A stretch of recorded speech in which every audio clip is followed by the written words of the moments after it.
Good evening, ladies and gentlemen, and welcome back to the Shadow and Sun Show, where today we're gonna be reviewing Trederra from Shadows of Brimstone. We just got through playing a couple of really fun games of this last weekend, and we really had a lot of fun. Isn't that right, buddy? yes. We actually put this off for quite a while, thinking that it was going to be too tough. But then we created a brand new party after we retired our old heroes after a year of playing them nonstop. 2 years, you're right. And it turns out that It's actually very easy. we were so used to using the brutal side of everything that we just stopped looking at the normal side of things. And, you know, that's going to come into play with some of our tips later on down the road. But it's really not as bad as some of the other monsters, a lot less horror hits, things like that. But let's dive right into it. As always, you've got the new rule book and 6 missions, which did we do? No, we only did 2. We only did 2 of the We missions. only did 1. No, Actually, I don't remember. I think we did 2 of the missions. We did two of the missions, not in order, and we didn't do Doomsday Machine But yet. I want to do that next time we play. We'll probably do that one this Friday. But there's a lot of, not so complicated rules, but this one does actually have more, environmental rules and, little, crunchy bits here and there, which, actually really added to the feel of a, industrial warfare sort of World War I, World War II, depending on how you look at it. Yeah. Situation. The extra counters, which there are just literally too many of. There's a whole lot of things they really didn't need counters for, especially these minefield counters. It kind of makes it too easy to avoid the mines when you can see the counters on the battlefield. It would have been better just to say there's a minefield here. Every time you take a step, roll a dice to see what happens. We might even do that, just because. The weapons and doomsday device and templates for the flamethrowers and all these things, these actually are a lot of fun, but compared to the actual 3D elements, the tank trap and the barricades, it would have been, I think more fun to just have some of these 3D elements, like the weapon emplacements and things like that. They did the old, what was it, the mine terrain in the very early beginning. They had, the mine cart and, little pieces of terrain. If they would have put out just a Trederra plastic, terrain set, that would have been so much fun. But, maybe we'll just do that on our own. Want to talk about the terrain pieces? Because I know you had a lot of fun with those. The map tiles. Oh yeah, the map tiles, on this side, just the mines, slightly different. This one has ravine, which is actually very interesting. And on this side, I do like the whole interior-exterior aspect. The only thing is I don't really get how, it just seems obviously it could just be trenches with dead buildings. Yeah, it would have been cool if they actually had a couple of trenches. Yeah. 3D, not 3D, but just, they look like you're in a trench for the hallways. I think that would have been great. Actually, we skipped all the hallways, so maybe they are. No, they're just regular hallways. But there are a lot of cool, like you said, interior and exterior, bombed out streets, inside bunkers. Even the new, starting tile is pretty cool. The nighttime. I don't know why there's the point of it being night. It's just simpler rule, simple rule additions, I think. Well, no, I don't see the point of it being night when the actual tiles on the full set, it doesn't look night. Yeah, that's true. I guess. You're once you're inside, it's dark, anyways. Yeah, the torches make it. And there are some cool, mine areas that are new. This one's really cool. The four-way switch, the egg chamber. Here we got a howitzer of sorts. This one's kind of cool with a radioactive bomb, or maybe that's just a radioactive counter, but a bomb that landed and didn't detonate. Some areas of barbed wire, radar dish. Yeah, They're all really cool. They've never skimped when it came to the tiles.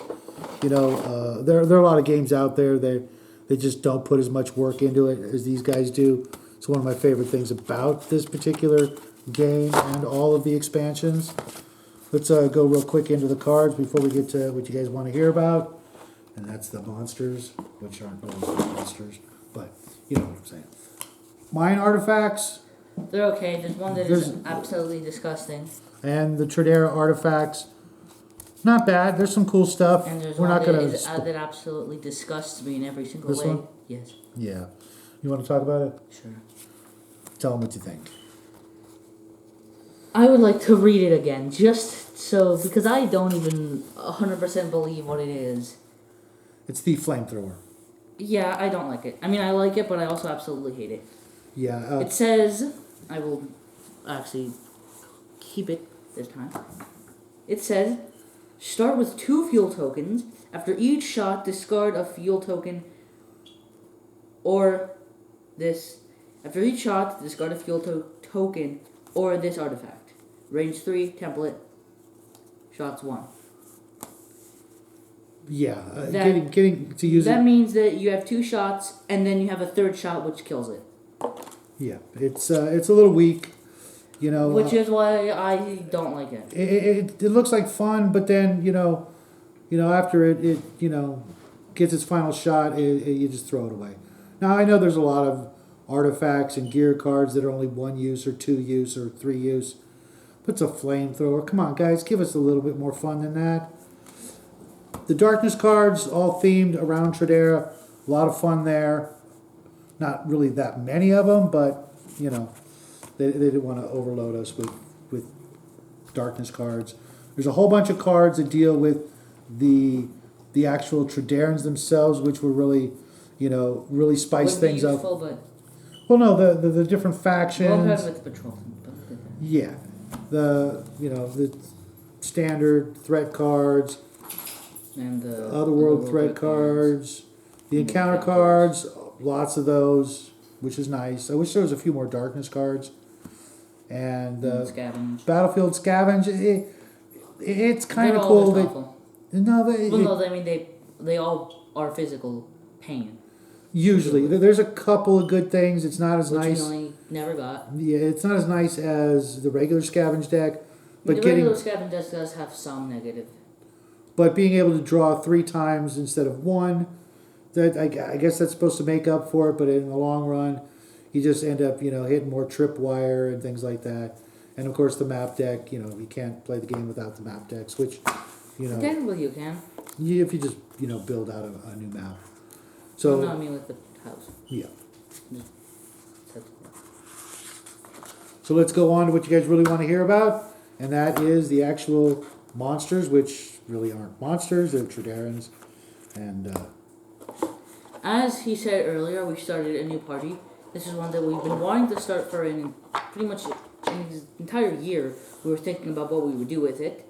We knew we wanted a drifter, a Trederran, and originally we wanted one of the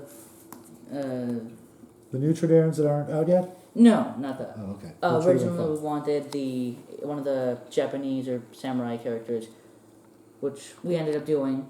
The Wandering Samurai. He's got the Wandering Which Samurai. I really only continue with because I realized that it's much better than one of the main 4 characters or 8 characters. Because I guess the ones that are released later or not part of the original ones are usually just better. Right. All of the promo characters are better. Which I both like and also don't like. Right. He's playing the Trederran veteran and this Wandering Samurai. I was contemplating replacing him with the Bandito, but I realized that that would not have been a good decision, as it is as he is most likely not as powerful because Right. not a promo character. Right. And I'm playing the Drifter and The Preacher. The Preacher. So in total, our party involves an alcoholic priest, which we know because of the personal items, an immortal cowboy, a samurai, and a Muslim space Nazi. That's right, folks. The faction cards are kind of reminiscent of earthly counterparts, and Which is why he has said that he believes that it's just Earth, but different. they're very It's just similar. Mutants. So let's That's go what on he to says. the actual. Which I guess is possible. We're throwing in the Trederra Raiders, even though we didn't get to play them, but we've played against them before, and they're pretty standard, trooper type adversaries. They're nothing too, brutal. They're not much really different than the bandits, wouldn't you say? Yeah. They're but a little bit more, miniature variations and troop styles. Just adds to the whole theme of being in another world during a world war. You want to break out, start handing me some miniatures? He painted all of the green ones. He painted, I believe, one of each of the ones that aren't the regular base Trederrans. Yes. And the Raiders, I did those. And, they are in fact here. No I didn't. I'm actually kind of surprised I didn't. While he's getting them, I'll show you off the 3D scenery that comes with this. I really wish they would do this a lot more often. The tank traps, really fun. Got to try out some new crafting, modeling, painting supplies with all of these. The barrel or the oil drum or what have you in the crate, nice. I could use those for a lot of other games. Tank traps, and not so much, but they look good in a battlefield situation.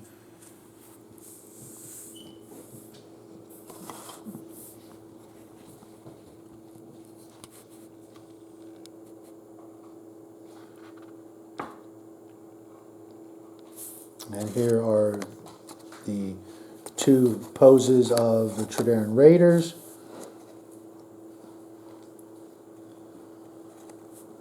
Some of these miniatures aren't finished painting because we were just really busy with other things. But we you get the basic color scheme. These are one of the color schemes that's not so common from the basic set. Usually they show them always as, what is this? The Union? I don't remember. I think so. Something. Yeah. I think this is the Union with their green which uniform. I don't like, but I usually don't like that. Even though it both makes sense and also doesn't make sense, because usually military outfits are some sort of green, Right. Usually camouflage, but that involves green. Even though it would make most sense for camouflage on a world like Trederra to be more yellowish and brown, Right. because gray. every single scene or every single map tile has no green at all. Right. There's no green. Not just, yeah, you're right. It's Unless mostly that browns. green is paint or some sort of thing that is indoors, Right. or a tank or something, or one of the bombs, or might have green, which I don't think so. There's no green on the map tile. The Legionnaires, which are Or these guys they're right okay. here. They're not actually that hard to kill. Yeah, they're You really, can kill like 3 of them in a single turn.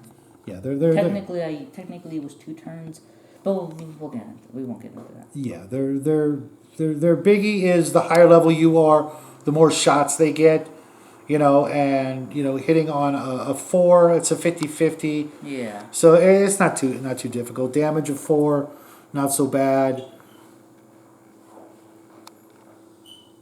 They're basic rank and file cannon fodder for the Trederrans.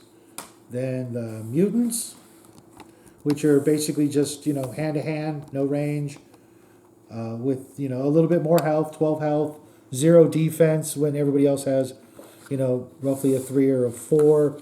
Just makes them damage magnets. They take a lot of wounds, then they fall down if they I don't get think to. we fought a single. No, we fought. No, we didn't. Yeah, we fought 2 because of the next one. Mm-hmm. Actually, no, it's on the next one.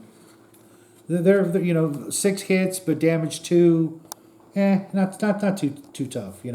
All in all, when it comes to Trederra, it's the terrain itself that's really the most devastating. Yes. Now these guys are a little bit different. These are the big boys. We didn't fight them. We did, but But we killed them before they could do anything. Yes, with their low initiative and the fact that they're hurling landmines at you, made them a bigger threat to us. With the fact that if they hit you with their landmine grenade thing, you're going to take a lot of damage. Which is why we killed them before they could actually do anything. Because Yes. I guess we got a crit on them, which destroyed them, and then we got. Yeah, and their defense is the highest. Getting past that 4 isn't actually that difficult. Right, and like the harvesters, high defense, low health, just means that if you hit them, they're gonna go down. Yeah.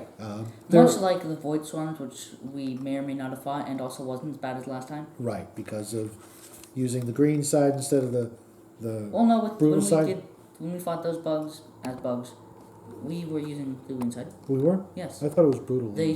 I don't think they're at brutal yet. Okay. It's been a year since we played them. Yeah, and they're high defense along with their immunity to crits and explosions and things like that. Wait, they're immune to crits? I think so. Double check. Yes. Well, that's bad. Yeah, but Which I guess that means that. we had a lot of weapons with pluses on damage. Yeah, but So we once still got a crit, which we counted. Oh, did we? Yes, I just said that. Oh, okay. Bummer. Sorry, guys. We messed up when we killed you. Sorry. It's all right. But they're a lot of fun. Another big bad, sort of brutish monster. Very, like I said, reminiscent of the harvesters. And now it's a little guy's favorite, I do believe, which is the lieutenant. There's 3 different lieutenants. The mutant one is the one we encountered. Right. Was it? No, it was the communications We guy. found both. Oh, okay. The mutant one can turn legionnaires that die into mutants. Right. Which is not fun. Right. And the communications officer is... I don't know. Wait, what was it that allowed him to bring more reinforcements? I don't know. They have special abilities.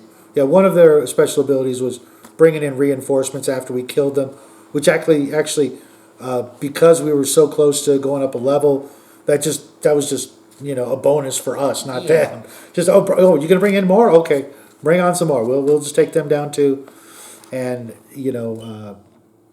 more monsters means more XP.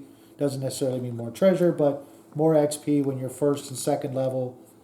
It's actually pretty easy to go up levels, and like I said, some of us were just teetering like 15 points away from a level, so it's like, bring it on. And again, with their special cards, with their special equipment for the lieutenants, and their special abilities, makes them almost like a spellcaster in some respects. But not exactly. Not exactly, right. But they were, a lot tougher, a lot more health, relatively easy defense. Once you take out the little guys, not much. Yeah, 1 or 2 turns. Also, it may have something to do with the fact that we may or may not have killed him before he could do anything again. Right. Actually, no, he did do something. Right. He did actually do something, but the problem was, as he did one thing, and then we killed him the next turn. Right. Because the Trederra veteran can give himself another turn. Right, which is just... Once in venture, he can give himself another turn. Which is just really... if you save that extra activation for the last battle, it turns the Trederra... Well, it is actually only because of a personal item, I realize. Right, but it really, just brings you, a lot more things you can do, and sort of helps you, steal the show for the last battle, and who doesn't like that? But there you have it. Those are the monsters, so to speak. Yeah, it's Those been are a the long cards. video. And before we leave you off, I would like to give a shout out to Create Sci-Fi, who gave us the idea to use these on the terrain. Yes. I presume you said it was quite helpful to use these? Yeah, let's really... Very different, Yeah, I I got assume. them upside down so that you guys can see. These are the Tamiya weathering effects. master. The sentence doesn't actually compute, but they're basically... I don't think that's a sentence. Yeah, I know. They're basically just dry paints with a double-sided applicator, a brush, and a sort of a makeup-y looking sponge kind of effect. And we're going to do a more in-depth review on this particular product because it's a lot of fun, and it really gives you that dusty sort of dry looking effect with rust, snow, soot, more rust, gunmetal, and silver for But- like it says, weathering. And as you can see here, these really turned out rusty looking, I think. Instead of just the typical, dry paint that just doesn't really Yeah, that was cut really it sometimes. work. But And we're also going to try out another thing we saw from Mad Eye Miniatures just this evening, where he was using actual makeup to do the same thing. which is probably around the same. Those might be slightly better quality because there's some. His They dirt, might be professional. his dirt and dust effects that he accomplished with the last video of his 14 Days of Gaslands. You got to check it out. But we're also going to try, as he suggested, crushed up and ground up pastel, the square crayon things that come in a lot of art sets, and a lot of people use them for drawing and things like that. I was never fond of them, and we have a bunch lying around the house. So now we know what we're going to do with them. We're going to smash them up and use them as dry paint effects. But with that said, we have been going on for way too long. And it's time to get back to battle, folks. Hope you guys enjoyed this show. That has been the Shadow and Sun Show. And good night. Thanks for stopping by, folks. Don't forget to catch us this Thursday with the Craft Challenge with Mad Eye Miniatures for our October challenge using a Super Blue bottle. Have a great week, folks. We'll see you real soon. Yes, good night. Good night, everyone.